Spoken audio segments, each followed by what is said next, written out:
শতদ্র দত্তর রিশরার বাড়িতে তদন্তে বিধাননগর পুলিশ।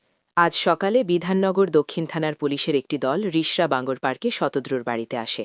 মহিলা পুলিশকর্মী সহ ৫ জন আধিকারিক রিশরা থানার পুলিশের সহযোগিতায় শতদ্রর বাড়িতে ঢুকে। তিনতলা বাড়িতে সুইমিং পুল, ফুটবল মাঠ আছে। গত ১৩ ডিসেম্বর যুবভারতীতে মেসি শোয়ে কাণ্ডব ভাঙচুরের পর শতদ্রকে গ্রেফতার করে বিধাননগর পুলিশ। শতদ্রর বিরুদ্ধে অভিযোগ, আয়োজন সংস্থা হিসেবে যুবভারতীতে বিশৃঙ্খলার দায় তার। ইতিমধ্যে এই ঘটনা পদক্ষেপ করেছি রাজ্য সরকার। রাজ্য পুলিশের ডিজি সহ একাধিক পুলিশ আধিকারিককে শোকজ করার পাশাপাশি ক্রীড়ামন্ত্রী অরূপ বিশ্বাসের পদত্যাগ গ্রহণ করেছেন মুখ্যমন্ত্রী। শতদ্র দত্তকে হেফাজতে নিয়ে তদন্ত চালাচ্ছে পুলিশ। আজ প্রথমে বিধাননগর পুলিশের দলটি রিশরা থানায় আসে। সেখান থেকে বাঙ্গর পার্কে যায়। শতদ্রর বাড়িতে একমাত্র পরিচারিকা ছাড়া কেউ নেই। তার সঙ্গে কথা বলার পাশাপাশি বিলাসবহুল বাড়ির ঘরে ঘরে তল্লাশি চালায় তদন্তকারীরা। তবে কোনো কিছু সিজ করেনি বলে সূত্রের খবর।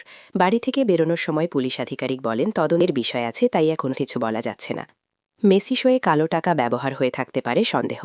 বিধাননগর দক্ষিণ থানায় রাজ্য যুবভারতী কাণ্ডে পুলিশের পক্ষ থেকে ২টি এফআইআর করা হয়েছে। সেই এফআইআরের ভিত্তিতে ইডি ইসিআরআর দায়ের করে কালো টাকার উৎস সন্ধানে তদন্ত করবে বলে